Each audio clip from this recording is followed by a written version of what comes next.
Matagal nang pinagmumultuhan ang lumang bahay sa dulo ng San Andres. Isang mansyon na pinaglumaan ng panahon, napapalibutan ng mga balete at mismong bangin ng ilog. Sabi ng matatanda sa baryo, hindi dapat lumampas ng 6:00 ng gabi sa lugar na iyon, lalo na't kapag malamig ang hangin at tila nanunuot ang dilim sa balat. Ngulit nang dahil sa utang, napilitan si Remy at ang kanyang pamilya na tumira sa bahay na iyon. Mura ang renta, malapit sa palengke, pero ramdam agad ni Remy ang kakaiba. Sa tuwing takip silim, parang may mga matang nakamasid sa bintana. May mga hikbi at bulong mula sa ilalim ng sahig at amoy ng nabubulok na bulaklak na hindi mawala-wala. Sa unang gabi, naalimpungatan si Remy sa may hinang yabag. Nang pasimple niyang sumilip sa dilim ng sala, may anino siyang nakita. Maliit, nakayuko, nakaputi at punit-punit ang damit.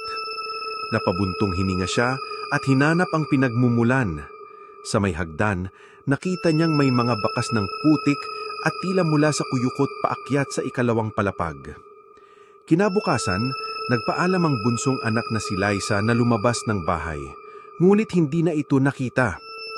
Nang nag-usisa, natagpuan ang sapatos ng bata sa ilalim ng baleteng matanda sa bakuran.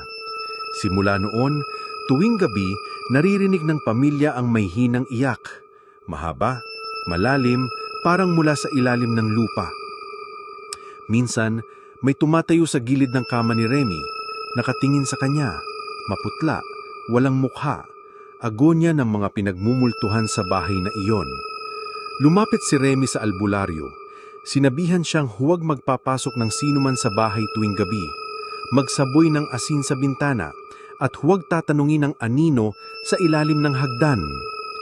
Ngunit isang madaling araw, pagbalik niya ng kusina, may nakaupo sa mesa, babae, mahaba ang buhok at nakatungo. Subalit nang lingunin niya, ang mukha nito ay puno ng lumalaking sugat at bulating sumisirit ng dugo. Magmula noon, isa-isa nang nagkakasakit ang pamilya, nagkakaroon ng mahabang pilata, namumutla at nawawalan ng alaala pag umaga. Si Remy mismo, nagising isang gabi na may malamig na kamay sa lieg, parang sinasakal at may bulong sa tainga. Hindi ka na makakaalis dito, Remy. Dugo mo na ang susunod. Sinubukan nilang tumakbo, ngunit makapal ang usok sa paligid. Parang may balangkas ng mga bata, babae at matanda na naglalakad paikot ng bahay, naglalabas-masok sa mga anino. Ang kanilang mga reklamo ay nawawala sa hangin at ang tumutugon lang ay palahaw, tawa at ang amoy ng nabubulok na laman. Lumipas ang mga araw, napansin ni Remy na may mga sugat na hindi gumagaling sa kanyang balat. Bawat lihim na galos ay parang pinagmumulan ng lamig at takot. Tuwing gabi, mas napapalapit siya sa salamin at tuwing natitigan ng kanyang mata, may nakahanap siyang kakaibang refleksyon. Lumang anyo ng sarili, may hatid na galit at nag-aanyayang sumapi sa dilim. Isang gabi, habang tinitignan ng bakuran, nakita niya ang mga bilog na itim na anino na sumasayaw sa ilaw ng buwan. Sa gitna nito, nandun si Liza, maputla, umiiyak, at para bang tinatawag siya ng malaboses kambal. "Papa, tulungan mo kami! Huwag mo kaming pabayaan!" Lumuluha, sinubukan niyang habulin ang anak, ngulit sa bawat hakbang, lalong lumalayo ang liwanag, at ang mga anino ay mas nalong dumadami. Unti-unting binabalutan ng malamig na usok ang paligid at namlamig na rin ang kamay ni Remy. Hinatak siya pababa ng lupa, naramdaman ng matinding hapdi, at sa huli, nagdilim ang lahat.